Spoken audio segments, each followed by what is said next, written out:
Welcome everyone to Book Date with a CBS 8 book club where we showcase books set in San Diego or by San Diego authors. For our third book club pick, our team chose Rouge by Mona Awad. The book is set in La Jolla and tells the story of a lonely young woman who's drawn to a cult-like spa in the wake of her mother's mysterious death. Joining us in studio for Book Date with a best-selling author, Mona Awad. Hello, thanks for being with us. Hi, thank you so much for having me. We're so happy that you're here. For starters, for people at home who haven't seen Rouge yet, give us, I kind of gave a one-sentence summary, but there's a lot more in this book than just that. So maybe in a few more sentences, describe to us what Rouge is about. Sure.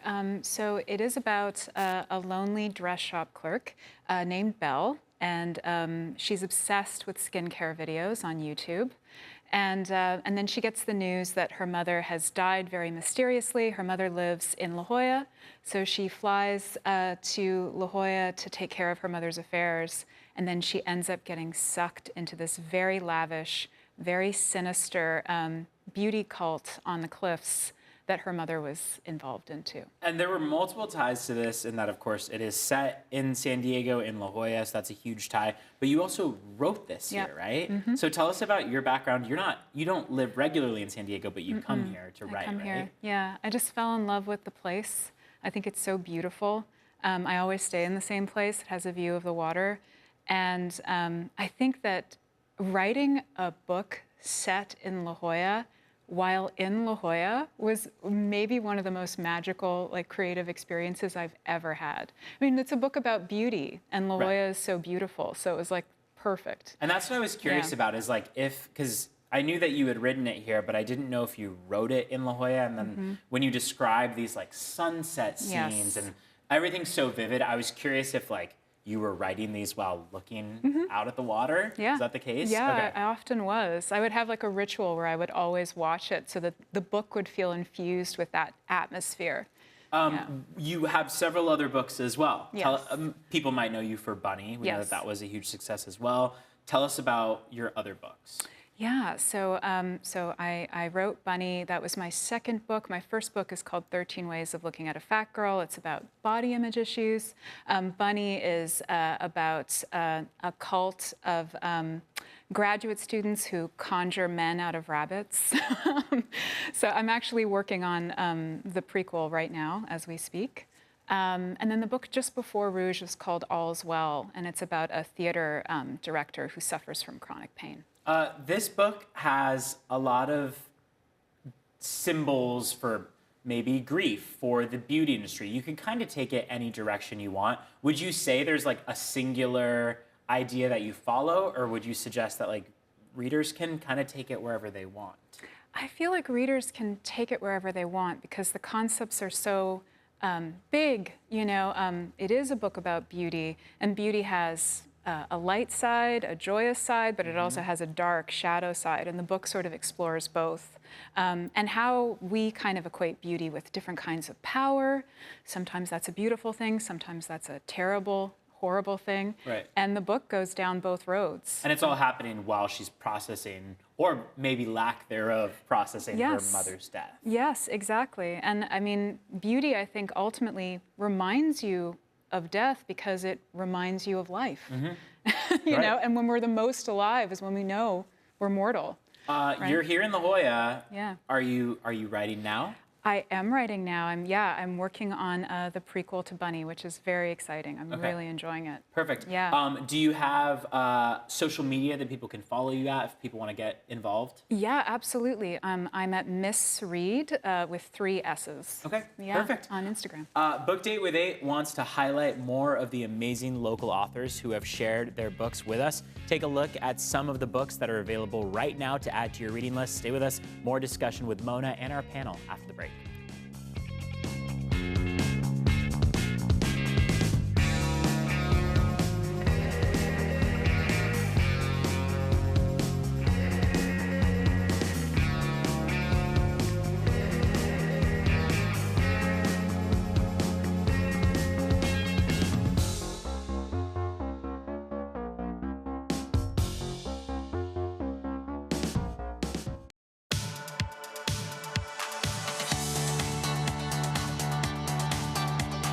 Welcome back, everyone. We are about to get all of our questions and your questions answered. We are joined by Julie Slavinsky, Director of Events at Warwick's in La Jolla, as well as viewer, book lover, and my friend Katie Norton. Both have also read Rouge by Mona Awad, who's with us in studio today. I'll kick it off. Okay. One of the big questions that I had about this book is I felt like for almost the entirety of it, up until about the final maybe 30, 40 pages, I felt like it wasn't a book about grief. It didn't really have much of a grief tie-in because Belle is so almost disassociated from her grief. So whenever I heard people say it was about grief, I was like, I don't know what they're talking about. I'm confused by it until I got to the end. Was that purposeful? Yes. Okay. So tell us about like when you were writing that. Was the idea that you wanted to kind of highlight more of the beauty industry up front and then dive into Belle? Yes, yes. And how fixation with the surface, which she totally has, I mean, she's completely obsessed with her skin,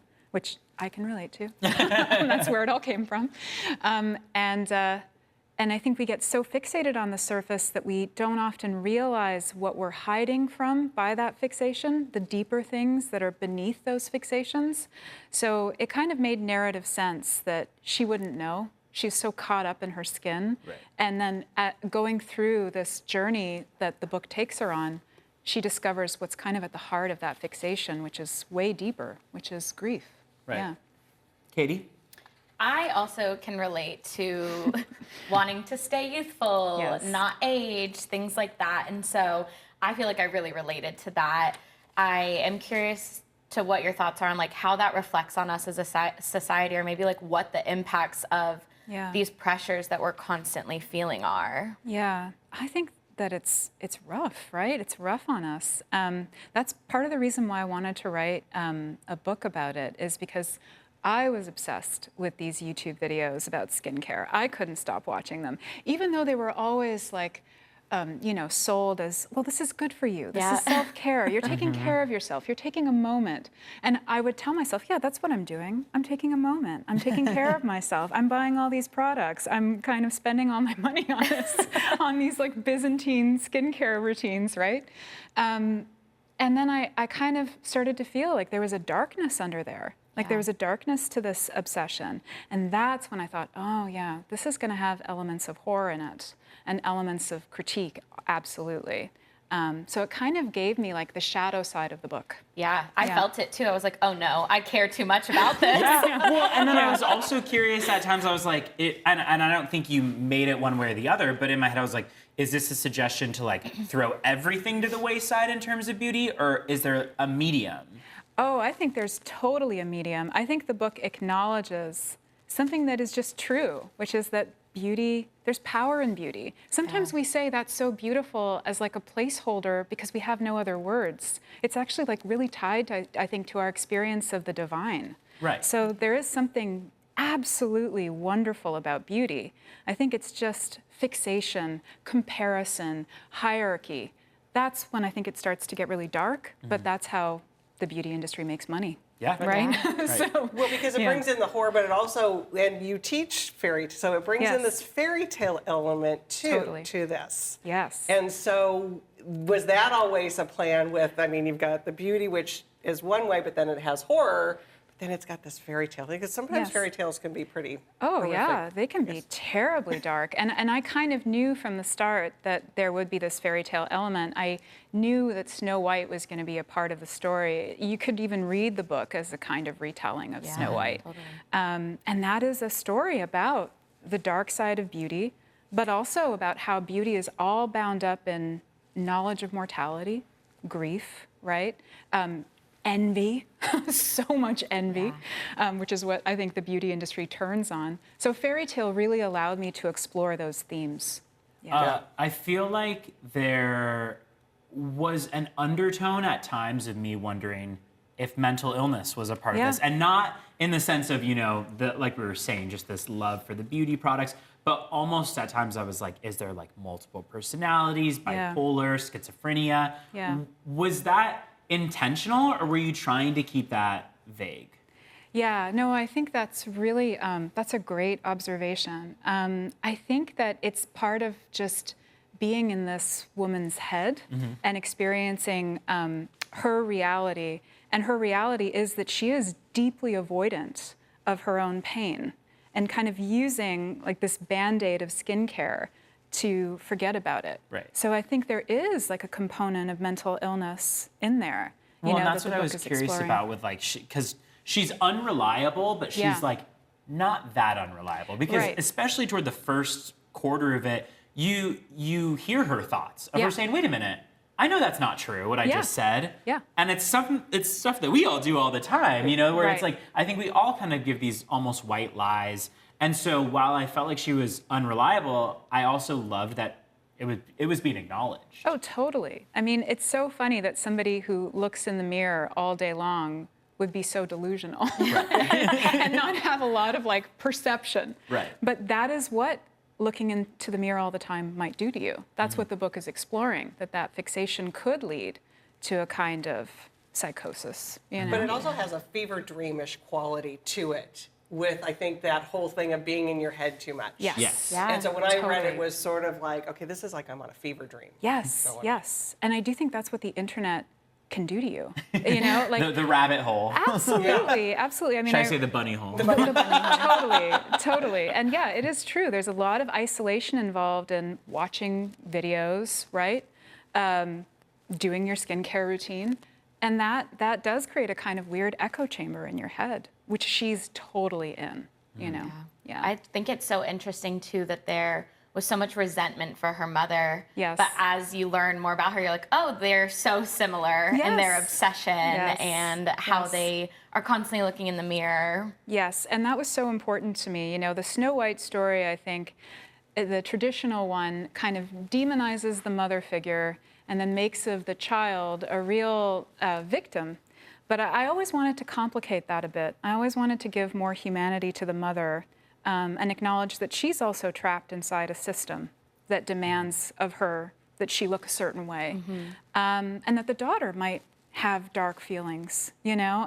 So that was important to me, to kind of flesh out that dynamic between the mother and the daughter, and of course to introduce the mirror as like a really culpable figure in all of this, who sort of pits them against each other. Because in Snow White, in the fairy tale, the mirror doesn't really do that. Right. He sort of eggs her on, but she's already on the track to killing her daughter. You know?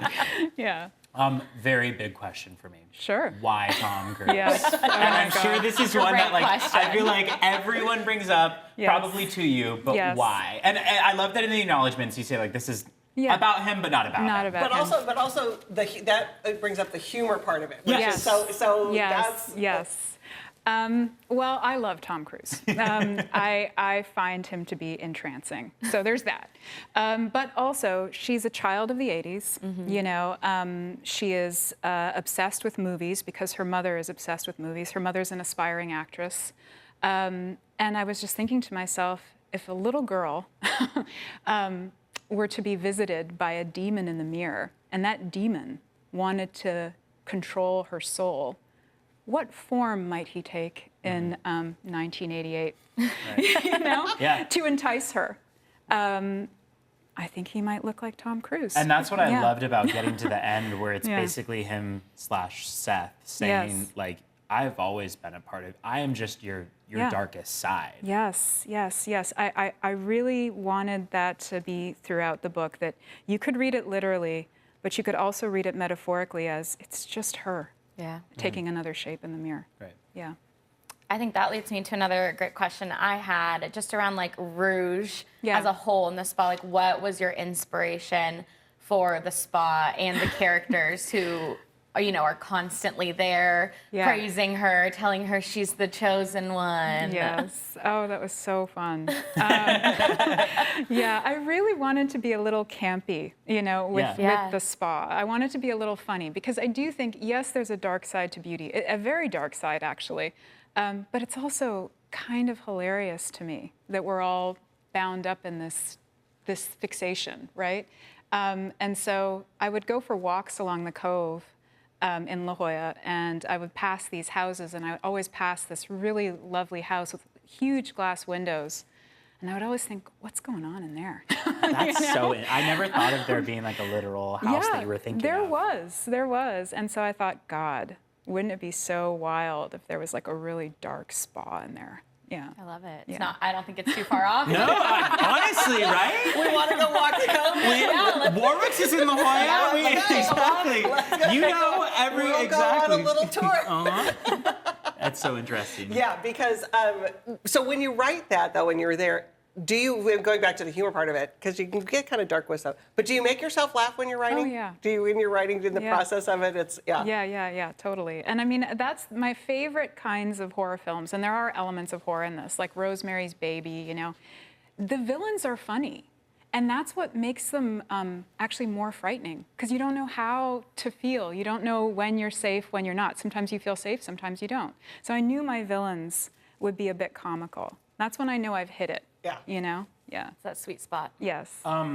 Toward the end, I don't want to say that Belle wronged Sylvia and Tad, but like Right. she kind of did. I mean, Yeah, if you're yeah. reading it in the interpretation of this all actually happened and she almost had this like manic episode Yeah. at the shop. I mean, at the end, Sylvia and Tad are very forgiving. I know. Like, part of me wanted them to be angry. I know. Yeah. Why were they so kind to her? Kind to her? I don't know. So I guess I kind of, sometimes I want that in the world. I just like, you know, she's going through grief. She's lonely. She's lost pretty much her only person. She acts out. I mean, I agree. I mean, she really tests the limits of those relationships, goes beyond testing them. But, you know, that's where the fairy tale element comes in. There's a kind of wish fulfillment that happens in fairy tale where the person who is suffering on the other side is kind of like, you know, they're forgiven. They're given some of the things that they so desperately need. And so that's the fairy tale piece, that they would forgive her, Right. that they would understand that she's grieving. And I felt like it was also, it kind of brought the story full circle. And to me, it read that both Tad and Sylvia, though we didn't get their stories, Yeah. may have also experienced grief in their lives. Of course, right, of course, yeah. I mean, I love Sylvia because she's like the character who represents the person that might actually be immune to a lot of the messaging. And I love that those people exist, that there are people who just, they don't really care, Yeah. you know? So I felt like that person had to be in the book, you know, and she is definitely that. Yeah, I love that because I feel like I tend to side with the main character. So I'm always like, what are Tad and Sylvia? Like something is Yes. sketchy. Yes. Yeah, so that's how I was, you know, I'm waiting for the other shoe to drop and then to Sure. find out at the end, like, oh, they're just good people. Yeah. Yes, And yes. Belle was going a little crazy. She was just, going crazy. Yeah, and that was very weird. This is the first book I've written where I didn't have a foil for the main character who kind of sets it just informs the reader what might really be happening. Everything is filtered through Belle's perspective. And Sylvia and Tad are the closest things to foils in the book. But she doesn't have a friend that she's Yeah. talking to or anything. And they're also operating as red herrings. You know, because we're not sure, oh, are they involved in the mother's Yeah. death? They kind of seem like they Yeah. are. Still, Sylvia really wants that apartment. Yeah. You know? Totally. Yeah, And- Sylvia, I was yeah. doubtful of the whole time. And I was up like, until the Tad, end. do you really need to wash the windows every single day? Exactly. So they're kind of meant also to sort of raise suspicion in the reader's mind in Yeah. other directions. Yeah, Love it. yeah.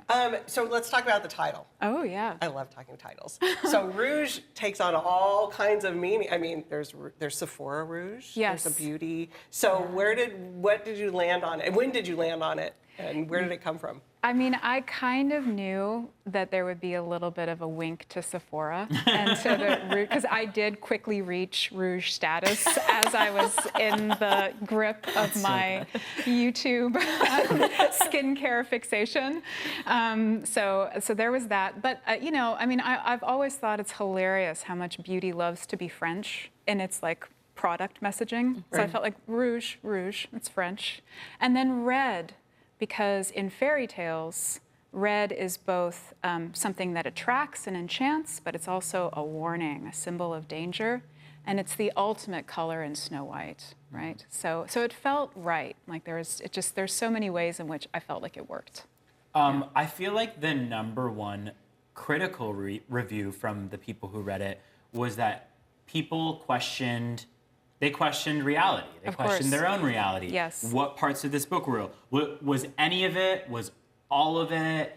And I felt like when I would have this conversation with people, I would always come back to like, it doesn't really matter what you interpret it as. Right. Writing it, did you have an idea of like, this part is real, this part is not, this is a fairy tale, a nightmare? Or were you going with like, this could have been either? Yeah, I mean, that's such a great question. And I feel like it's something I talk about a lot in my horror class, because I teach a horror class too. But it's a tension that runs through all stories, I think, that flirt with horror. The fundamental tension is this really happening? Or is it in your head? Is it really happening? Or is it in your head? And horror likes to kind of make you go between the two, and it never lands on either one. Horror always ends open. And so it felt really important to the tension in the book to kind of keep that ambiguous. But I wrote it in such a way that literally you could read it all the way to the end and it's real, and metaphorically you could read it all the way to the end and it holds up. Yeah, I remember seeing an interview where you even said when you were writing it, you questioned your own like reality of it. I mean, I get so deep in. I mean, I'm method with these characters. I go in with the voice, and so yeah. I mean, I was really inside of it. It was exhilarating, you know. But I do like to kind of I like to broaden the idea of what is real, because for all of us, that's a dynamic thing. You know, we're in our heads. Consciousness is weird. You know, your Absolutely. experience of this moment and my experience, probably two different things in a lot of ways, right? So yeah, so I feel like I always want to do justice to that in my books. Any final burning questions from either of you? I think we covered it. For me, it was the Tom Cruise question. We got the Tom Cruise question. We were texting about this. We were both like, why Tom Cruise? Well, the jellyfish. We could talk about the jellyfish. Yeah. Oh yeah. Let's give that a beat, because I'm curious. Yeah, sure. So tell us about the jellyfish and that inspiration, almost like mushroom jellyfish. Yes. Alive, not alive. Poison. Yeah. Primordial. Well, you know, it's really interesting that you bring that up in kind of connection to Tom Cruise, because they're both parts of the novel that showed up by accident. Like, they were just details that I put in. The jellyfish were just a detail of the spa. And then I hit upon that they would play a far more important role. And then it became really exciting to me. And then it also made sense. They're creatures of the deep. They're immortal. They're actually immortal. Wow. And they're beautiful, but they're also kind of horrific. You know, they sting, but they're also just so fragile. You'd never think so. Yeah, like you know, free-flowing. Yeah. So it just felt like they were actually perfect. But again, something I just stumbled on, just like Tom Cruise, and then it just ended up working. That's the magic of writing, is sometimes those things happen and you're just like, okay, I'm gonna stick with it. I'm gonna give this a chance. Right. Yeah. And then it turns out to be the thing that the story hinges on, and you're like, oh my God, thank God I gave it a chance.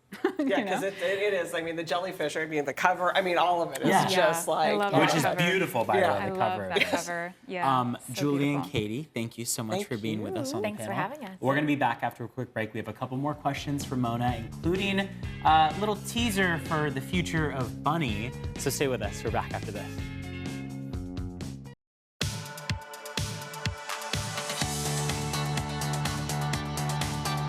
Welcome back, everyone. We are here with Mona Awad, the author of Rouge. We just had our panel, and now we want to get to some of our viewer questions. We had a bunch of people here at CBS 8 read it. Awesome. We had family members read it. I mean, when we make these book club selections, you know, everyone in attachment/viewers all reach out with their thoughts. So we already talked about this with the panel a bit, but the idea of what's real and what wasn't. I think with Barb, our managing editor, my mom read it as well. This was her same question, which was like, what existed in reality and what didn't? Right. And I know that you were saying like it was written with the purpose of being able to go in either direction. Like, is there a part of you that acknowledges that, like, it's almost like an experimental? Would you say it's an experimental type of storytelling? I feel like it's more like, I think it's a classic horror storytelling style, where you're sort of moving between, is this real? Does this really exist, or is this all in my head? That's the kind of tension that it's playing with. But I would say that I think the spa is real. Definitely, definitely. When she looks in the mirror, what she sees there, I don't know. I feel like that is more ambiguous. Yeah. Yeah. One could say she's just seeing herself, and one could say she's seeing something else. And that ambiguity comes from Snow White, actually. Right. Right. Because we don't really know who that mirror figure is in Snow White. He's so mysterious. One viewer asked specifically about the closing scene of her in the water. She's with HUD, right? She's with HUD. At the HUD. very end. Yeah. So at what point did you figure out that was how you wanted to close the book? You know, it's so funny. I always get, it's an incredible thing, but about a third of the way through writing, I always see the last moment. Okay. Yeah, so I knew very, very early on that I was writing toward that, and toward the scene just before it with the mother in the water as well. I saw both of those. You had said in another interview that you also, didn't you more so see Belle, like you saw the image of her first before you saw her personality? Yeah, before I heard her in my head, which is very weird for me because I really love, voice is kind of how I always connect to the story. But in the case of Belle, I saw her before I heard her. But I think that has to do with her own fixation with like the surface and with visuals. It made sense. She was visual before she was audible, you know? Yeah. Cameron, our producer, she said the end created a full circle healing moment between Belle and her mom. We see throughout the book a mother-daughter relationship that's fueled by love, but also envy at times. But at the end, we finally hear her mom's point of view in that beautiful paragraph that she was always trying to protect Belle from the things that she herself had been through. Right. Was that the crux of it, really, was having that time to hear Noelle's point of view? Yeah, I think so. I mean, I think it's the other side of this story. I feel like when you're a child, and I really tried to lean into this when I was writing the child sections where we see Belle as a kid. She sees her mother in a very particular way. We don't get to see what's going on inside the mother. We just see Belle's perspective, which is fueled by fairy tale. She sees her as like a wicked stepmom, basically. So this is getting to see this other side. And it makes sense, of course, that like intrinsically, it's like, of course, a mother would want to protect her daughter, and you don't want to believe this idea that her mom was only in it for you know, the vanity. But at the same time, there's this part of it. She left, like she went to Hollywood. She did. And I was left thinking, did she do this selfishly to pursue her own endeavors, or was she saying, I need to protect my daughter from me? Yeah, yeah. I think probably the latter. Yeah. I think so. That's what I read it as. Yeah. And that was when Cam and I were talking about the idea of like, was it mental illness that her mother had, or Cam was saying maybe it was more so just that noticing in Belle what she saw in herself and saying like, I raised my daughter to be a mirror of me, and I need to get away now. Yes, I think that's exactly it. I think that's exactly what's happening there. And that's why the separation is as long as it is, too. Yeah. Separating from Rouge, going back to Bunny. Yes. Tell me about something incredibly exciting, I imagine, for any author, which is that there could potentially be an opportunity to see Bunny on the big screen. Yes, yes. It's really, really exciting. Bad Robot Productions bought it last year. And they're working on the script right now. So it's really, really exciting. And I can't wait to see how they adapt it for screen, because I love film. And I do think it would make a great film. You said you're working on the prequel to Bunny right now, right? Yes. Can you tell us anything about it? How far into the process are you? Like, where are you at? Well, I'm very, very, very close to sharing it. Okay. Yeah, yeah. Perfect. Everyone's on that, because I mean, these are two amazing books that I feel like now you've amassed this following, and people want to know more. So like, I think a lot of people are anxiously awaiting more on that one. Oh, awesome. Well, that makes me very happy to hear. Of course. We appreciate you making time for us, coming in, and also for showing La Jolla in what it is and all the beauty that it has. Yeah. I mean, still some darkness, like you said, but also like just the vivid scenes. anyone in San Diego can agree with how you describe those sunsets and all the scenes around the beach. So thank you so much for coming in and sharing this time with us. Oh, thank you so much for having me. It's been a pleasure. All right, we have a quick break in store. After that, we are going to be revealing our very next book date with 8 pick. We're back after this.